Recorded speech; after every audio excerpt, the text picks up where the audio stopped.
이제 오늘 침례 받으신 5분의 성도님을 뵈면서 아마 대부분 성도님들이 과거 어느 시점에서 침례 받았던 그 시점과 그리고 이제 주님으로 말미암아 구원을 받은 이런 시점들을 떠올리셨을 것 같습니다.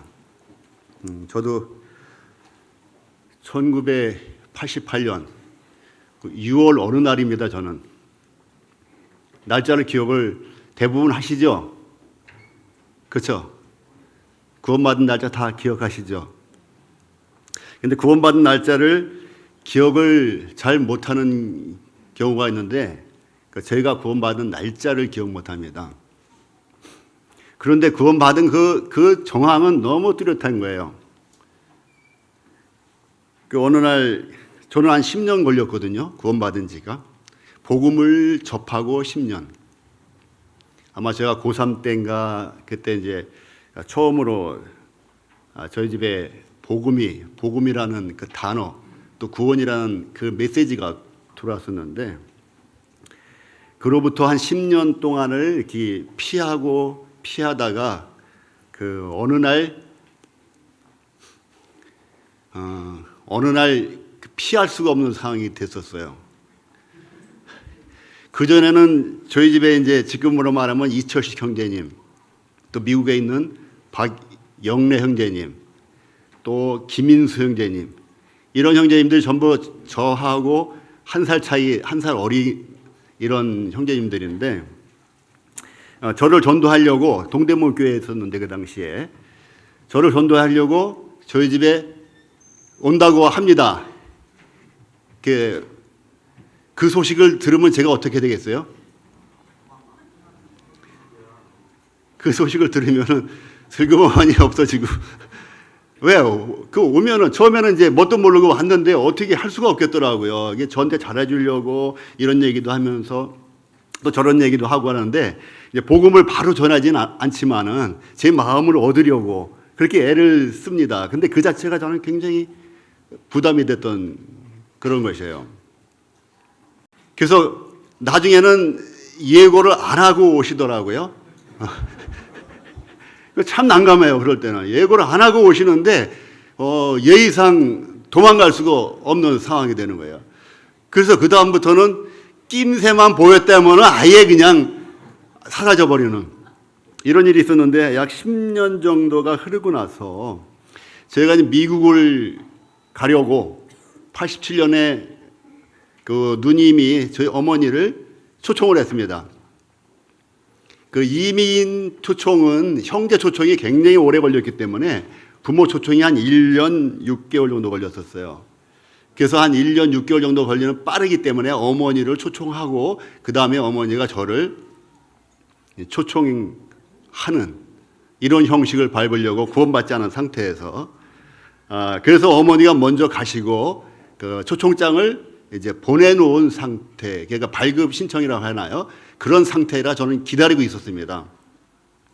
그래서 집을 다 팔고 그리고 이제 누님 집에 머물러 있고 그러면서 이제 그 이민 초청 비자가 나오면은 곧 저는 이제 한국을 떠나려고 그러는 중인데 1988년이 무슨 해죠? 올림픽 해는 해였어요. 근데 그때 6월 중순이 좀 넘었을 것 같습니다. 제가 이제 회사에 근무하다가 비번 날이라 쉬는 날이었었어요. 평일날인데 쉬는 날인데 그 찝차가 딱 저희가 누님 집에 있을 때 찝차가 바깥에 딱 서더라고요. 그때 제가 뭐였었냐면은 저희 누님 집에 조그만 정원이 있고 조그만 정원수가 있었어요. 그래서 정원수를 제가 다듬을 줄 모르는데 이제 시간이 되고 매형은 이제 바쁘고 하니까 제가 그 정원수를 다듬고 있는 중에 문 밖에 찝차가 딱 서더니 들어오는 거예요. 누가 들어왔는지 아시겠죠? 어느 형제님이 들어오셨는지 아시겠죠? 찝차 김종만 형제님이 들어오셨어요. 아주 잘하시는 분입니다. 저도 저희 집안이 거의 구원받았기 때문에 제가 동대문에 있을 때부터 잠실 때까지 계속 그 간간히 만나 뵙기 때문에 잘 아는 분이에요.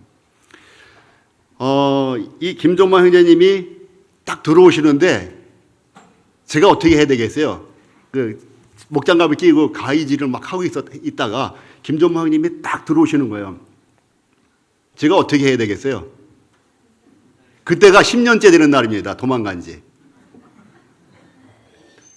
그 누님 집에도 손님이 끈적하면 오세요. 오시면은 저를 보자마자 김종만 형님은 말씀을 피시고 하셨는데 집차가 딱 도착하고 누님이 이제 부엌에 계셨고 저는 정원수를 다듬다가 김종만 형님이 딱 들어오시는데 제가 어떻게 해야 되겠어요? 어떻게 해야 되겠어요?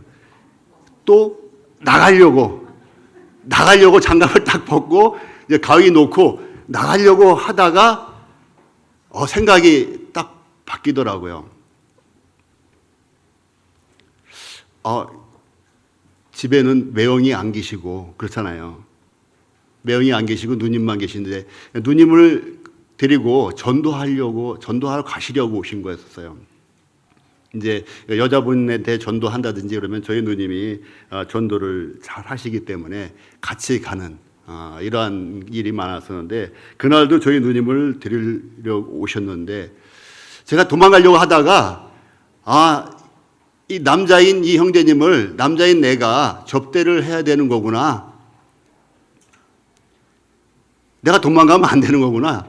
접대를 해야 되는구나. 그래서 접대를 하기 위해서 자리에 앉아줬습니다. 그냥 앉아준 거예요. 다른 게 아니고 누님이 차 내오고 하는데 저는 그냥 앉아줬었어요. 그런데 이 형님이 그 전처럼 말씀을 탁 피시는 거예요. 근데 참 희한하죠. 그 형님이 말씀을 탁 피는데 제가 마음에 잘못 앉았구나 이런 생각이 안 들고 그냥 그 말씀을 바라보고 있는데 저희 말씀 한번 펴볼까요? 히브리서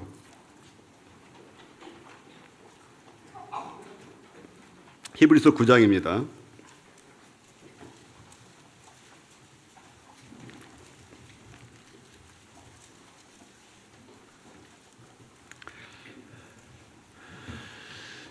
히브리서 9장 10절입니다. 10절인데 제가 이 말씀을 전혀 본 적도 없었던 말씀이었습니다. 요한복음 3장 16절은 거의 외우다시피 많이 들었었던 말씀인데 그 말씀들이 저를 건드리지를 못하게 제가 철저하게 밀어냈던 것입니다.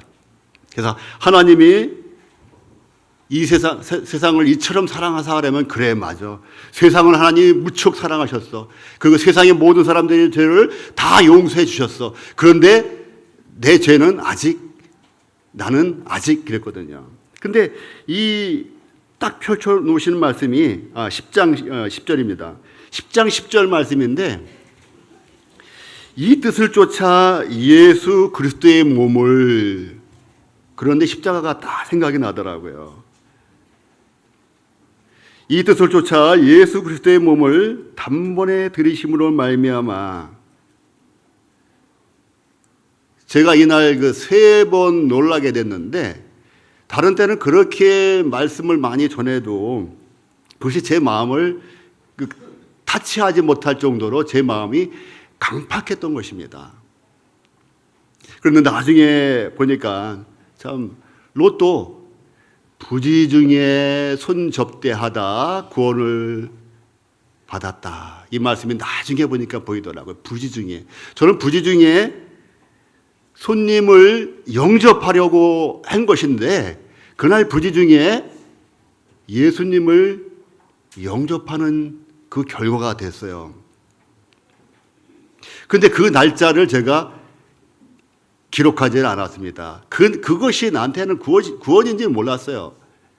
그토록 제가 피하고 도망치던 구원이 나에게 임한 것인지를 그 사실을 인식하지 못하고 1, 2주를 지났던 것입니다. 그래서 이 말씀을 보게 되면은 단번이라는 그 낱말이 확 들어왔어요. 그런데 아마 제가 여러 번 간증을 했지만 제 마음이 열린 것은 손님을 접대하려고 하는 그러한 마음이 있기 때문에 마음이 열린 것도 있는데, 첫 번째는 그래서 제가 도망가지 않고 앉았던 것이죠. 그 다음에 두 번째, 결정적으로 제 마음이 더 열린 그 이유가 있었던 것 같아요. 제가 저를 봐도 참 신기했거든요. 그렇게 도망가려만 했고, 복음을 몰라서도 아니고, 예수님을 몰라서도 아니고, 하나님을 몰라서는 더더욱 아닙니다. 저는 고등학교 때 1, 2학년 감리교를 다녔습니다. 1학년 때 학생회 총무를 하고 2학년 때는 학생회 회장을 하고, 그러니까 교회 생활은 웬만큼 했는데 그 당시에 제가 복음이라는 그 단어가 기억이 안 났었어요. 구원이라는 단어도 여전히 제 기억에는 없습니다. 2년을 고등부에 참석하고 학생회 총무하고 학생회 회장을 했으니까 그 학생회에서는 가장 책임 있는 일들을 다 맡아서 했는데도 불구하고, 그리고 주일마다 거의 빠지지 않고, 정말 특별한 일이 있어서 빠졌는지 모르겠는데 빠지지 않고 성경 공부를 학생회 시간에 했습니다. 주일날 물론 말씀 잘 들었죠. 그런데 저희가 궁금한 게 있었어요. 그 학생 시절에 저를 가르쳤던 반의 선생님이 한 번은 목사님 사모님이었고, 또 한 번은 전도사님이 맡았을 때가 있었고, 또 한 번은 이화여대 다니는 그 누나가 맡은 적이 있었습니다. 제가 목사님 사모님한테 그렇게 물어봤어요. 선생님, 어떻게 해야 천국 갈 수 있는 거죠? 아주 쉽잖아요. 저희들이 쉽게 할 수 있는 질문이잖아요. 어떻게 해야 천국 갈 수 있죠? 사모님이 뭐라고 그러겠습니까?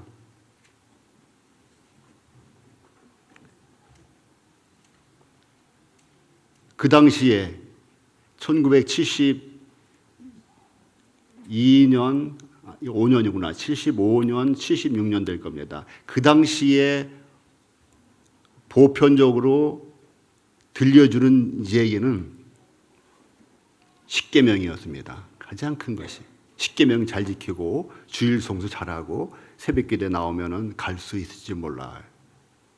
제가 전도사님한테 또 물어봤습니다. 대답은 어떻게 했어요? 똑같았어요. 제가 이화여대 다니는 누님 선생님한테 물어봤어요. 그 누님은 아예 아무 말도 못하셨던 기억이 납니다. 그런데 여기 보니까 이 뜻을 쫓아 예수 그리스도의 몸을 단번에 들이심으로, 여기서 단번이라는 그 단어가 저를 굉장히 강하게 두들겼어요. 아마 제가 마음이 열리지 않은 상태였으면은 이 단번이라는 단어가 저를 건드리지 못했을 것입니다. 이 자리에 아직 오늘 침례 받으신 분들이 계시지만 아직 주님을 영접 안 하기로 작정하신 분들도 계실 수 있어요. 저는 주님을 영접 안 하기로 작정을 한 사람, 그런 사람이었습니다. 언제? 나중에. 제가 아까 말씀드린 것처럼 하나님을 부인하지 않았어요. 당연히 하나님이 계시니까 이 땅도 있고 공기도 있고 우리 과학에서 나오는 모든 것들이 하나님으로 말미암은 것이라는 것을 제가 알고 있었어요. 또 예수님의 존재를 제가 부인하지 않았어요. 그보다 더 훨씬 오래전에 있었던 다윗도 제가 부인하지 않았는데, 솔로몬도 제가 부인하지 않았는데, 어떻게 제가 그 후에 더 가까운 그 시대에 사셨던 예수님을 부인할 수 있겠습니까? 부인하지 않았어요. 그분이 하신 일도 다 믿었어요. 그런데 무엇을 제가 거절한 것이냐 하면, 예수님 십자가에서 이 세상의 모든 사람의 죄를 다 용서하고 죽으신 것을 제가 알고 또 어떻게 했어요? 알고 또 믿었어요.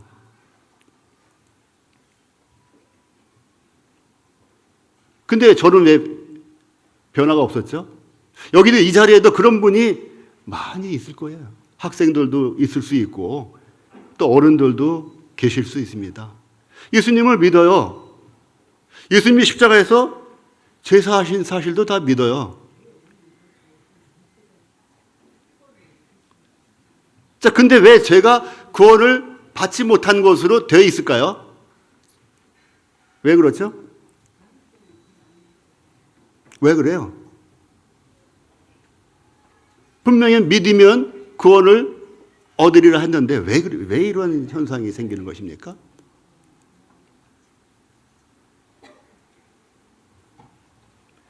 구원은 지극히 개인적이고 주님과 나와 1대1의 관계입니다.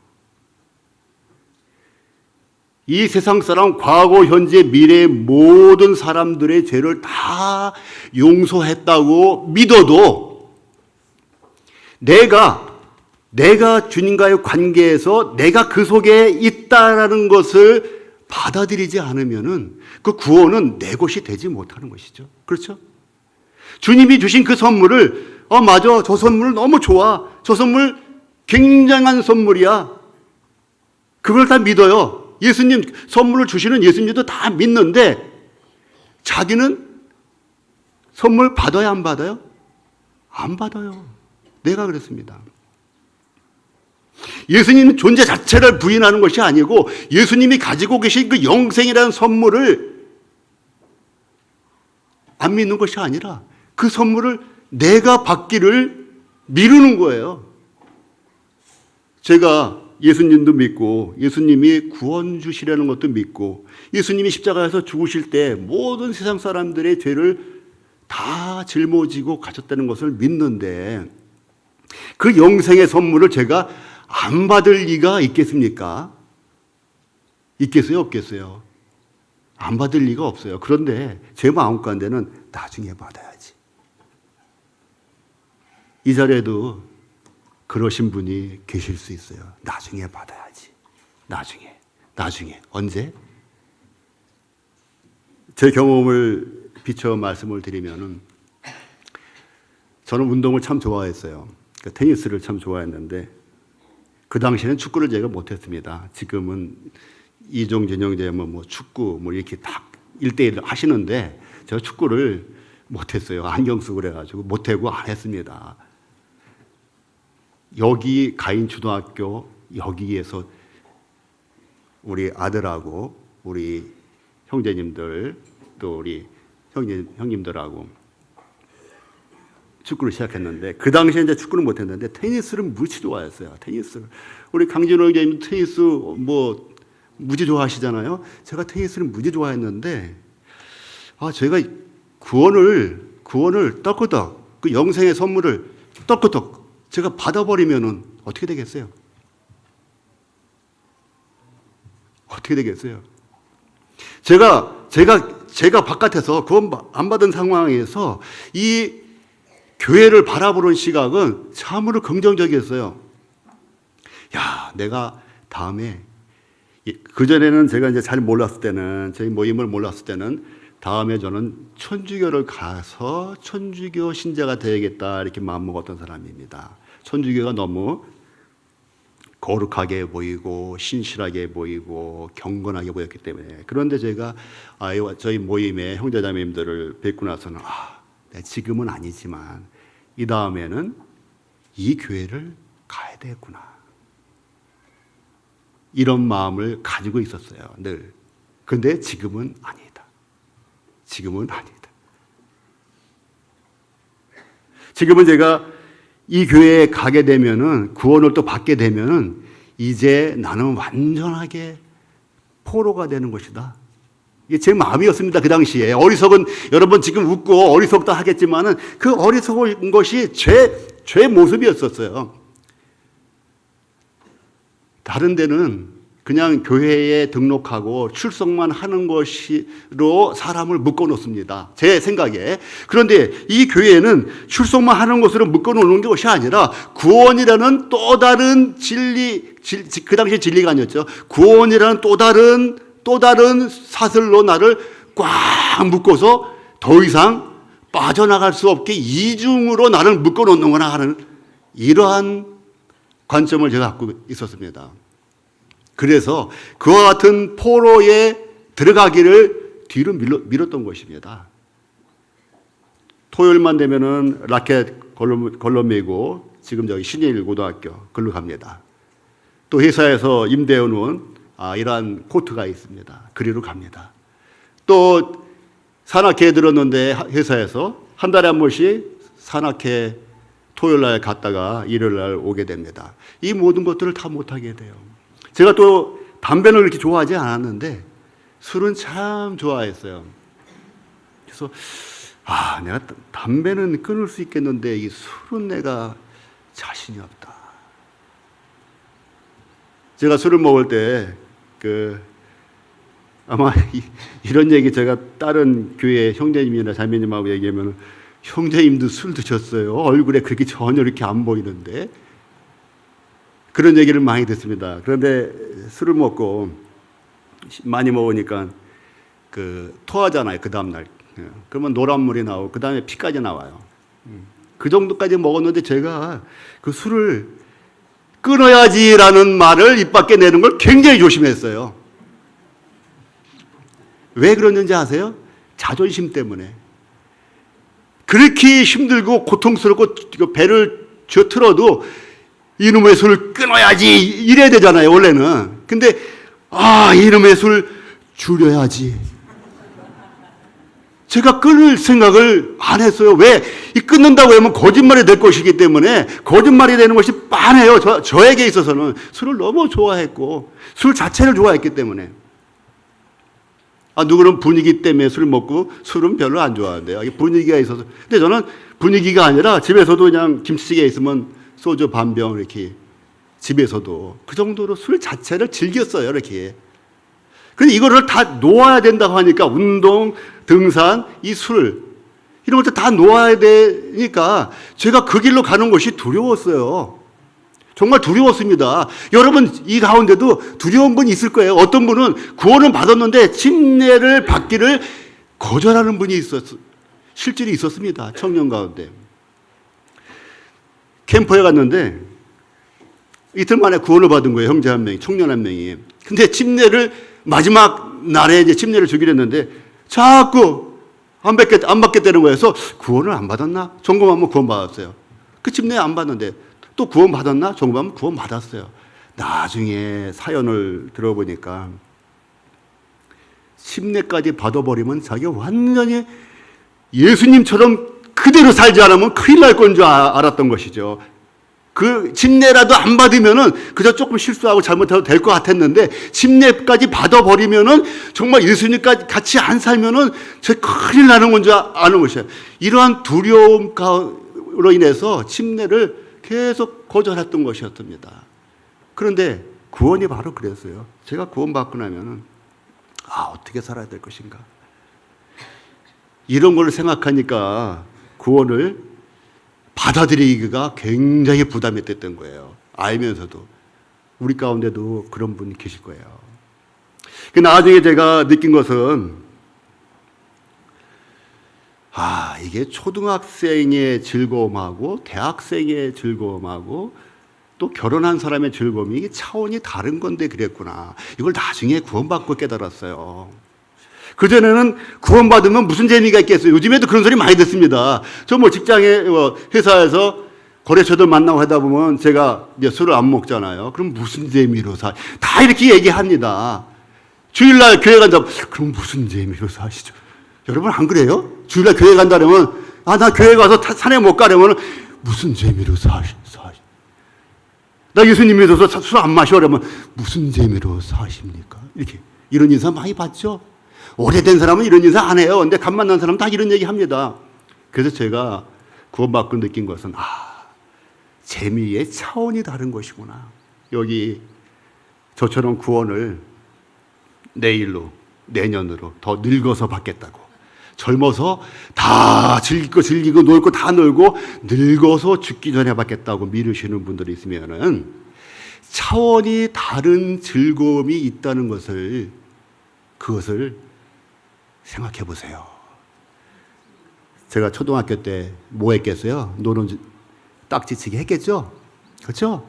그 구슬치기 했겠죠? 그때는 구슬이라고 말 안 했습니다. 담아 그랬어요. 담아. 일본 말이 한참 유행했기 때문에 담아치기 했습니다. 저는 어렸을 때. 그래가지고 제가 담아치기 하면서 교복 입고 지나가는 누나 형들 지나가면서 저 누나 저 형들은 무슨 재미로 살지? 저 그랬었어요. 이 담아치기도 안 하잖아요. 누나 형들이 되면은 딱지치기 합니까? 누나 형들이? 저 누나 형들은 무슨 재미로 살지? 그러면서 열심히 딱지치기 했어요. 코 묻은 딱지. 그거 갖고 또 싸우기도 하잖아요. 뭐 내가 따떼는 둥, 뭐 몇 개라는 둥. 그러면서 지냈습니다. 그래서 그 생각이 났어요. 중학교 들어가니까 어때요? 딱지치기 하고 싶어요? 구슬치기 하고 싶습니까? 중학교 가면 뭐하고 놀겠어요? 우리 당시에는 짤짤이라고 그 동전 가지고 짤짤이라고 그거 신나게 노는데 대학생들이 짤짤이 하는 거 못 봤어요. 그래서 중학교 다니면서 짤짤이 하면서 쓱 지나가는 청년 형 누나들 보면서 저 누나들 저 형들은 무슨 재미로 살지? 짤짤이도 못하고 그랬었습니다. 그런데 대학 가니까 또 다르잖아요.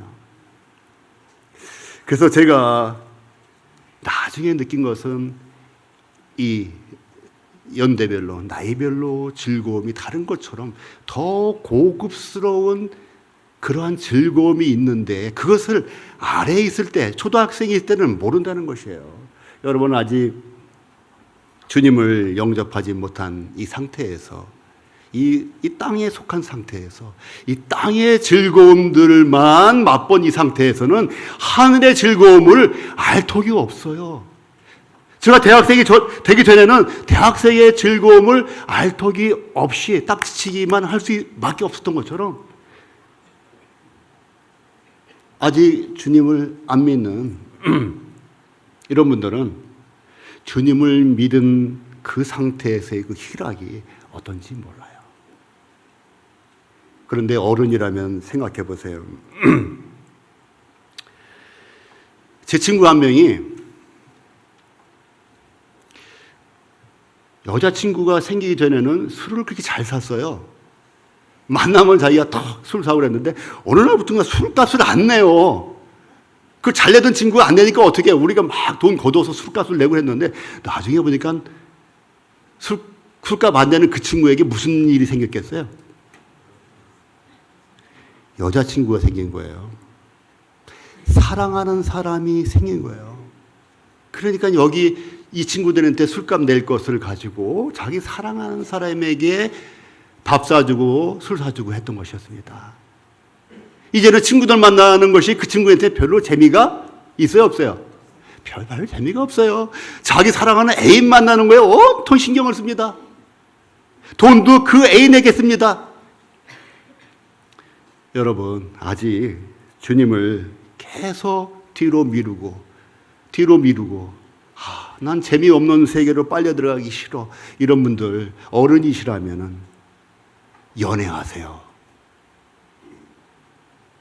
친구들끼리만 만나서 술만 축내는 이 사람들은 애인이 없는 사람들이에요. 여러분, 주님을 사랑하시고 주님의 사랑 가운데 들어가면은 여러분이 아직 안 믿는 여러분이 친구들과 관계에서 갖지 못하는 그 이상의 그 즐거움, 그 희락이 애인에게 있는 것처럼 여러분이 주님과 관계를 맺게 되면 굉장히 차원 높은 즐거움이 있어요. 내일로 미루지 마시고 여기 말씀처럼 단번에 들이심으로 말미암아. 저는 이 단번이라는 이 말씀을 듣는 그 순간에 이 단번이라는 말씀을 받아들이면서 내가 오늘 구원받아야 되겠다 이런 생각을 전혀 한 적이 없어요. 그냥 단번에 단번. 두 번이 아니구나. 그러면서 제 마음 가운데는 제가 읽었던 것이 삼국지, 거기에 보면 관우와 장비가 적하고 싸울 때 어떻게 해요? 큰 창이나 큰 칼 들고 적장을 베릴 때 몇 칼에? 단칼에 상대를 쓰러뜨리는 그런 장면이 딱 떠올랐어요. 관우나 장비가 칼을 휘두를 때 두 번 휘두를 필요가 없이 단칼에 적장을 쓰러뜨리고 돌아와서 아직 식지 않은 술을 마시는 이런 장면이 제 마음에 떠올랐어요. 예수님이 2000년 전에 한 번에 십자가에서 죽으신 것으로 다 끝난 거구나. 다 끝난 거구나. 예수님이 두 번 죽으실 필요가 없구나. 이것을 제 마음 가운데 나도 모르게 받아들인 거예요. 예수님의 십자가에서 죽으신 그 죽으심이 두 번이 필요 없는 완전하고 영원한 그 죽으심이구나.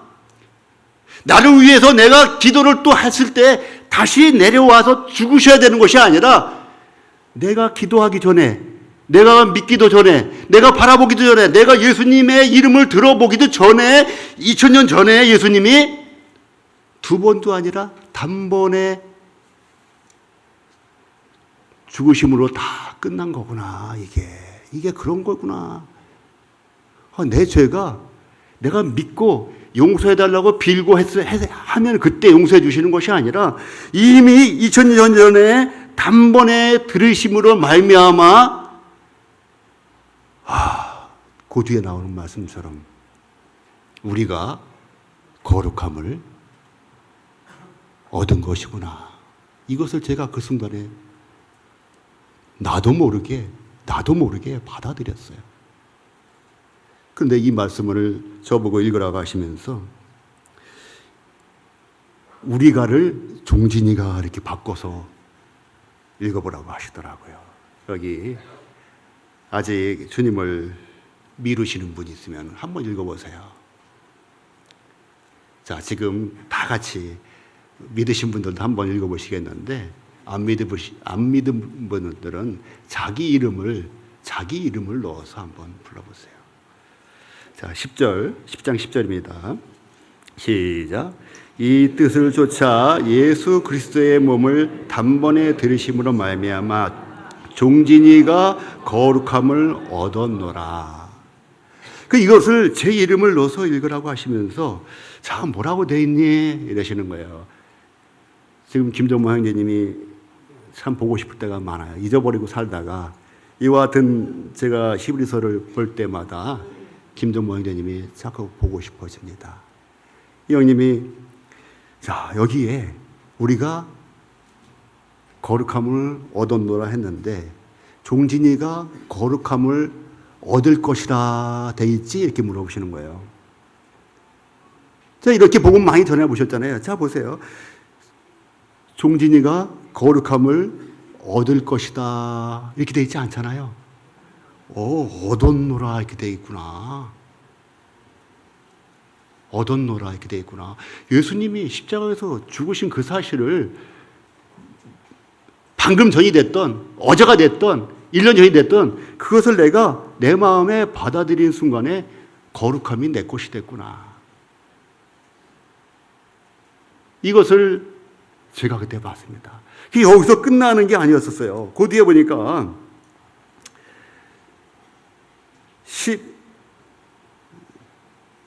14절 보겠습니다. 저가 한 제물로 거룩하게 된 자들을 영원히 온전케 하셨느니라. 제가 기도하고 제가 빌고 제가 예수님을 사랑하고 그래서 온전케 하신 것이 아니라 제가 태어나기도 전에 2000년 전에 예수님께서 영원히 온전케 놓으신 사실인데 그 사실을 저는 1988년 6월 중순 이후 어느 날 그 사실을 제가 알게 됐던 사실이에요. 여러분들, 간혹가다 기도를 잘못하는 경우가 많이 있습니다. 물론 그 의미는 다 알고 하시지만은 기도를 잘못하시는 경우가 많아요. 예수님, 아무개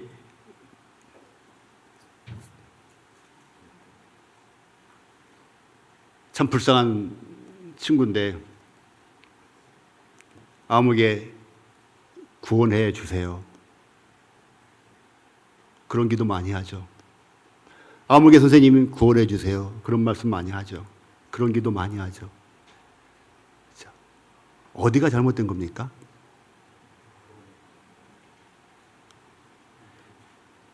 내용은 다 아시고 2000년 전에 예수님께서 다 구원해 놓으신 그 사실을 다 알면서도 잘못된 습관으로 구원해 달라고 기도하시는 이런 일이 너무 많이 일어납니다. 이 강단에서도 그러고요. 이것은 복음을 가리우는 일이에요. 본의 아니게 복음을 가리우는 일이고 본의 아니게 구도자들을 헷갈리게 만드는 일입니다. 구원해 주세요라는 기도를 만약에 한다면 이 기도의 의미는 어떤 의미인지 아세요? 예수님, 다시 내려오셔서 다시 십자가에서 죽어주세요. 이거하고 똑같은 내용입니다. 내용은. 그럼 우리는 어떻게 기도를 해야 되겠어요? 예수님이 이미 2000년 전에 단번에 이뤄놓으신 그 구원을 어떻게? 받아들이게 해주세요. 이렇게 기도하셔야 됩니다. 이 아무개 친구 너무 불쌍한데, 우리 아버지 너무 불쌍한데 구원해 주세요. 아닙니다. 하나님은 다 알아들으세요. 그렇게 기도해도 구원 받게 해달라는 거구나 알아듣긴 하시지만은 구도자들은 오해할 수 있습니다.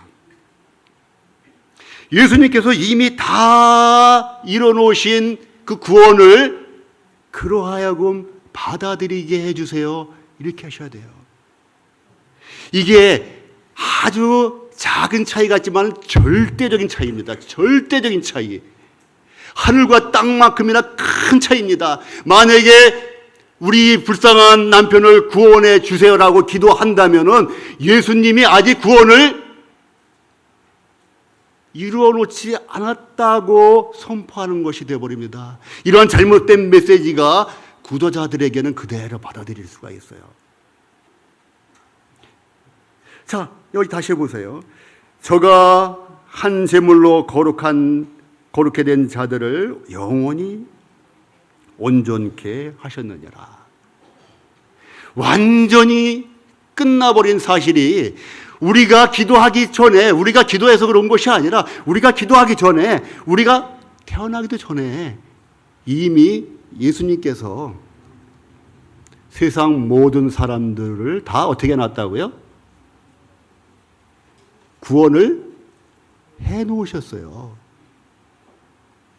이게 굉장히 중요한 사실입니다. 제가 작년 어느 날인가 사진을 한 300여 장 넘게 다 인화를 해서 봉투에 넣어서 이름을 다 썼습니다. 한 30명 내지 40명 성도님들이 또는 침례받은 분들이 받게 되었는데, 제가 그 사진을 준비한 것은 거기다 다 이름을 썼는데, 김아무개, 송아무개 다 이름을 썼는데, 제가 이름을 쓰고 제가 이 사진은 아무개 형제님, 아무개 자매님이 거라는 것을 정한 것은 수요일쯤 정했습니다. 그런데 사진은 언제 받았어요? 주일날 받았죠. 이미 선물은 언제 출발했습니까? 수요일날 이미 출발한 것과 똑같은 것입니다. 그런데 그것을 내 것으로 된 시점은 주일날 나가시다가 자기 사진을 발견하고 내 이름이 있네 하면서 받아들이는 그 순간이 그 선물이 누구 거가 됐어요? 내 거가 된 거예요. 예수님이 2000년 전에 여러분들에게 영생의 선물을 주셨는데, 그 선물을 저는 몇 년도에 받았다고요? 1988년 6월 어느 날 받은 것입니다. 그날 주님이 선물을 그날 만들어 주신 것이 아니라, 다시 말하면 그날 주님이 죽으신 것이 아니라 제가 태어나기도 전에 벌써 이미 선물을 제 이름으로 다 해놓으신 것인데 내가 그날 보고 받아들인 것이에요. 여러분 가운데 아직 남편, 여러분 가운데 아직 어머니, 여러분 가운데 아직 자녀들의 구원 문제는 이미 2000년 전에 끝났는데 그것을 그들이 아직은 받아들이지 않은 것뿐이에요. 제 누님이 미국에 계십니다. 지금은 소포가 일주일 만에도 오고 하지만 그 당시에는 한 보름 만에 왔어요. 저희 누님이 보름 전에 선물을 보냈는데 바깥에서 딩동딩동 합니다. 누구십니까? 우체부입니다. 웬일입니까? 미국에서 소포가 왔어요. 누가 보냈어요? 저희 누님이, 거기 이종춘이라고 돼 있을 거예요. 나 그런 사람 몰라요. 그러면 어떻게 되겠어요? 그러면 선물이 내 거 되겠어요? 안 되겠어요? 안 되는 거잖아요. 근데 저희 누님 입장에서는 선물을 보냈어요? 안 보냈어요? 보냈잖아요. 그럼 제가 그때 전화 걸고 누나 선물 좀 보내줘 이렇게 얘기해야 될까요? 선물이 이미 간 거예요. 떠난 거예요. 근데 제가 문만 열면은 제 누님을 믿고 우체부를 믿고, 우체부는 누굽니까? 전도자죠. 우리 누님은 누굽니까? 주님으로 비유할 수 있는 거예요. 그 생명을 주신 주님이니까 선물을 주신 누님이에요. 제가 누님을 믿고 또 하나 믿어야 돼요. 배달하는 사람, 전도자를 믿고, 또 전도자가 성경 자체가 될 수도 있습니다. 성경을 믿으면 마음을 열고, 다시 말하면 대문을 열고 선물을 받는 그 순간이 어느 순간입니까? 구원을 받는 순간이 되는 거예요. 주님이 구원을 주신 순간이 되는 것이 아니라 구원을 받는 순간이 되는 것입니다. 아시겠죠? 구원해 주세요 기도하지 마시고 주님이 해 주신 구원을 저로 하여금 받아들이게 해주세요. 그러는 거예요. 그래서 우리는 구원을 어떻게 해요? 구원을 받았다 얘기하죠. 구원을 받으라 얘기하죠. 예수님 보고 구원을 해 주시라 얘기하는 것이 아니라 이미 해놓으신 거 받으세요. 우체부가 문 밖에 있으니까 미국에서 온 소포 받으세요. 안 받으면 누구 손에? 나 손해입니다. 그렇습니다. 기도하겠습니다.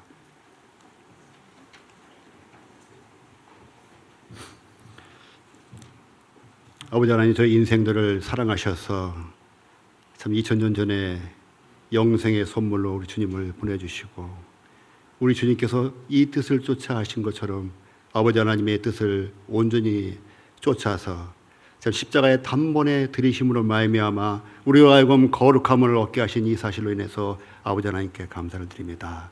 참 이와 같이 동일한 구원의 선물이 저희 마음 가운데는 이루어졌지만은 아직 이러한 구원의 선물을 그 마음으로 받아들이지 않은 우리 학생들, 또 우리 청년들, 우리 어른들 주님 참 긍휼히 여겨주셔서 이들이 이와 같이 이미 이루어지신 구원을 그 마음으로 받아들일 수 있게 되길 원합나이다. 감사드리오며 예수 그리스도 이름으로 기도드렸사옵나이다. 아멘.